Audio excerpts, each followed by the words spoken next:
Okay, that I think was the best season of Survivor South Africa that I've ever seen, to be honest, because it had tons of people that were trying to play the game. It didn't have any odd tweaks to like the American format that the first 5 seasons seemed to have, and unlike Philippines, it didn't have what I consider to be a bad outcome. That was really impressive.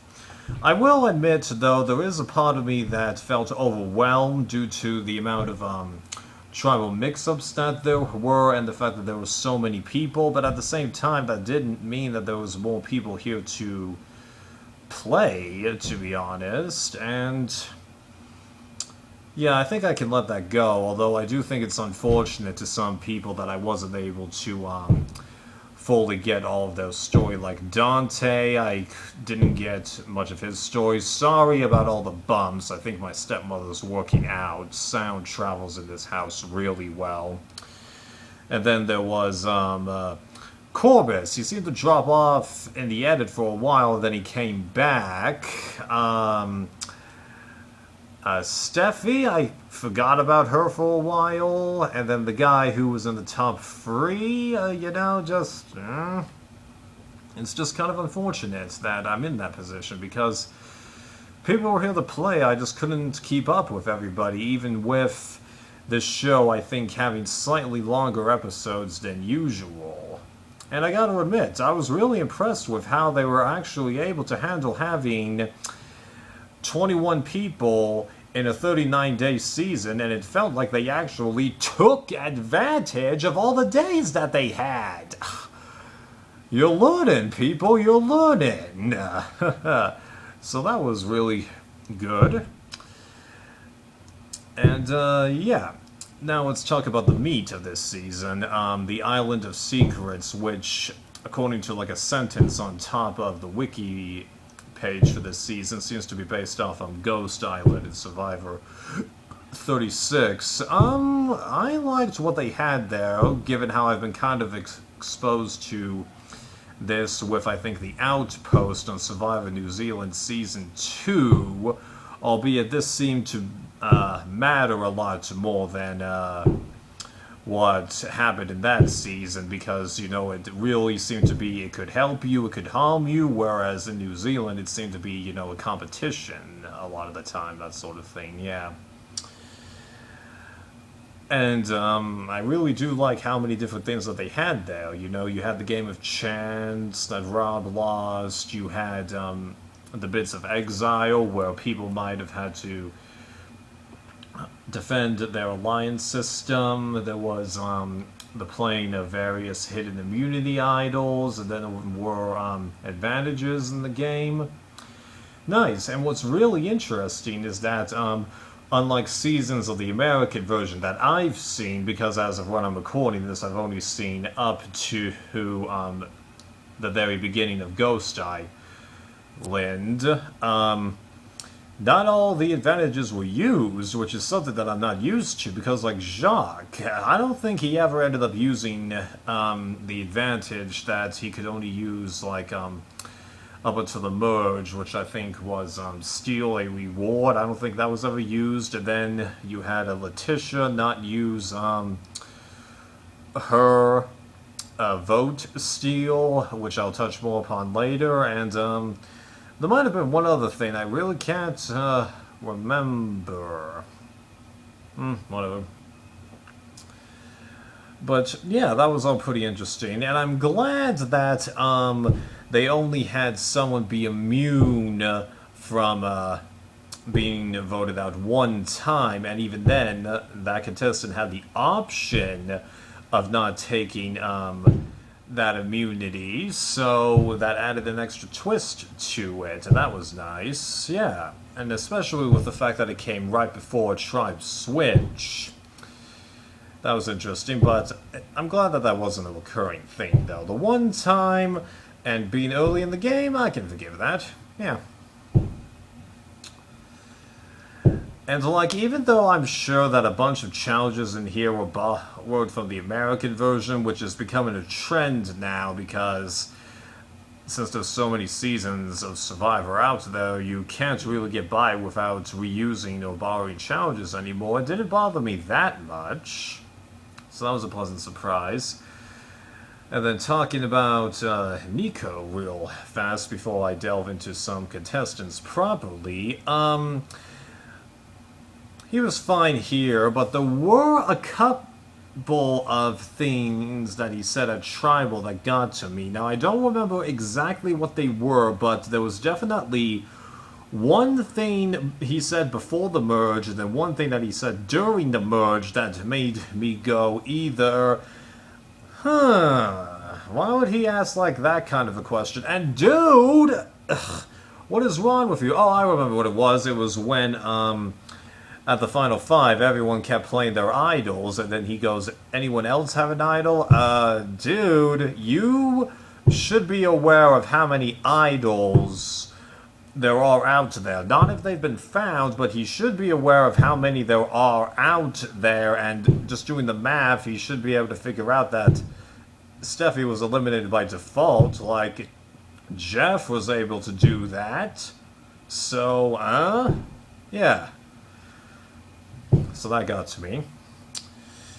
Now, getting into some of the contestants in a more proper fashion, I was really surprised that when there were free tribes at the beginning, that I didn't have a strong loyalty to them. It seemed to differ really per challenge, you know? I was like, yeah, I want this tribe to win this challenge, don't want this tribe to win, although in the second bit where there were free tribes, I gotta admit I did root against the yellow tribe a lot, although there were a couple times that I was... Actually, no, I'm thinking about purple trying to win the challenge in other situations. Yeah, so that's what it was. And while I totally, like, face-palmed when Jacques screwed up, you know, saving his only ally, I was actually kind of impressed at how he kind of managed to wiggle himself back in to it. And sure, he, you know, berates himself when he couldn't do that slide puzzle, but if you look closely at that thing, I'm pretty sure there's, you know, 16 spaces for a square, but they took out one square. He actually had 14 out of the 15 squares in the correct spot. He just was one short. A lot of people struggle with those puzzles, you know, and the further along you get, the harder it is to get the rest in position. So, yeah, because when they did this on Survivor Palau, it took Karol, like, an hour and a half to solve the thing? Yeah. And it was also interesting how people were willing to alter the gameplay based on what was going on, because like Nathan, you know, the guy who was really close to Rob and who he helped carry around, like he managed to keep injuring himself to the point where Nicole voted him out, although I will admit her speeches about am I a villain, can I do this correctly, that did kind of get to me, even though I do kind of agree with her in that you can play the game deceptively, but nonetheless show that you can stick to either a set of principles or a group of people. It might not totally appear to be that way, but I do think you can do that. Did she do that? Honestly, I'd have to rewatch the season, to be honest with you, because there was a lot to keep track of, as I said. Yeah. And then when you get to the merge, like, I was really shocked we had a group of that many people trying to, organize themselves. Like, you don't really see that in a merge that often. Oh, sure, it seems like based on the overall synopsis for the season, that group imploded. I do know that it imploded, you know, when they got rid of Steffi and maybe Corbus, but yeah, that was really interesting, especially when Rob, and then to an extent Nicole and what's that girl's face? Oh wait, am I thinking of the wrong person when I keep saying Steffi? Oh, I might be. Okay, so if I'm mixing her up, I apologize. But like I said, there's so many people to keep track of. It's just like, what the heck, right? Oh yeah, I definitely am confusing it because Steffi was voted in front of five. Okay, so if I'm saying the wrong person, I apologize, okay? I'm sorry. But like, yeah, when his group really started to take control of the game, I was like, woohoo! He's pulling quite a lot of strings here. So if he can make it, not only is that a one-up on Werner from last season, that's one of the smoothest controls of being in the game that I've ever seen, and also one of the more positive ones, because even though you can tell that he's the puppet master, and I think he was even referred to that a couple of times, or possibly that was just a dragon, it didn't feel, oh my god, bad, because, you know, he did form genuine bonds with these people out there. Like, he was really close to Nathan, had a genuine relationship with Steffi and Nicole, developed a respect for Letitia, and that guy who he ended up bringing in to the end when he didn't originally expect to. It seemed that they actually had a decent friendship going on out there, so yeah. That's really impressive, but I guess that goes to show that outside of America, people are just better sportsmen. Yeah. And, even though there were other players in the game, like when you got to like the top 8, all that kind of a thing, I was rooting for him, but I'm like, there can be other people here, but you gotta really utilize that. And then like when Steffi was contemplating turning on Rob there, I was like, well, at least she's making a move, and realizing that she does need to get rid of him before the last time, because then it won't feel that powerful and instead will feel extremely obvious. But then, like, how she tries to cover herself up, and then Nicole flipping, yeah, that's really doomed her. I mean, like, I understand why Nicole did it, because, yeah, she was convinced that she couldn't beat Rob, but then she felt the situation and realized, well, wait a minute.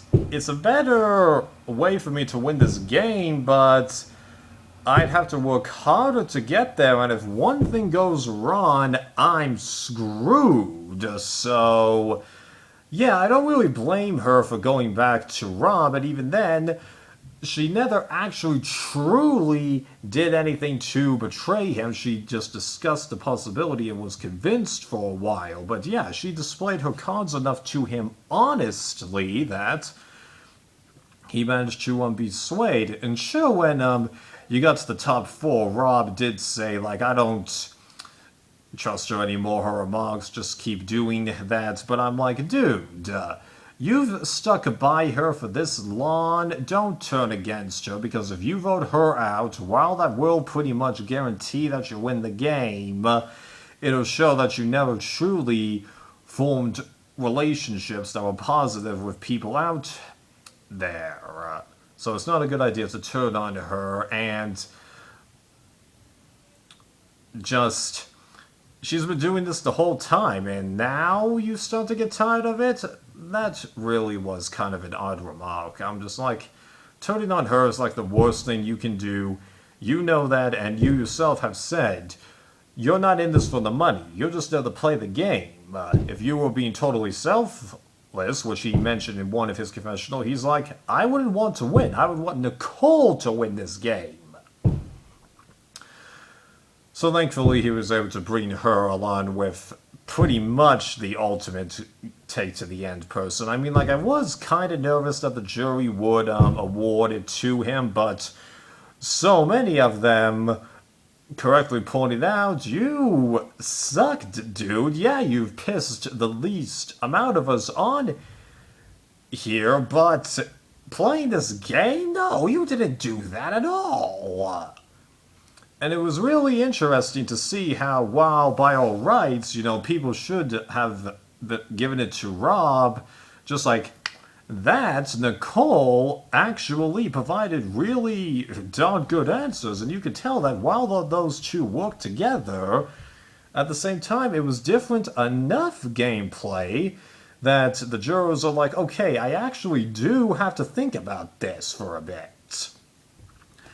But even yet, I was totally shocked that it was 6-4 with Nicole getting 4 votes. Like, it didn't surprise me that she got a couple, but to have it be that close, that was surprising, even though I really do kind of wish that one juror that voted for Rob actually voted for Nicole, so that's why the third place guy could have broken the tie and given it to Rob, because he revealed enough context clues that if he was in that position, he would have voted for Rob, so yeah. But even if Nicole had won, I wouldn't have been, oh my god, disappointed by that, because she factored in a lot of decision making and played her own game, even though she was with Rob for quite a lot of it. Like, you cannot say that she wasn't thinking about her own there. She was with at least one group that Rob wasn't with in the merge when she kept having discussions with that black woman who I think I mistakenly called Steffi earlier, so sorry about that. And she did have to do some, not magic, but you get the idea, when she wasn't with Rob in the either the second or third tribe switch. I can't remember which one she was with Rob and which one Steffi was with Rob instead, yeah. Oh, it was the third, yeah.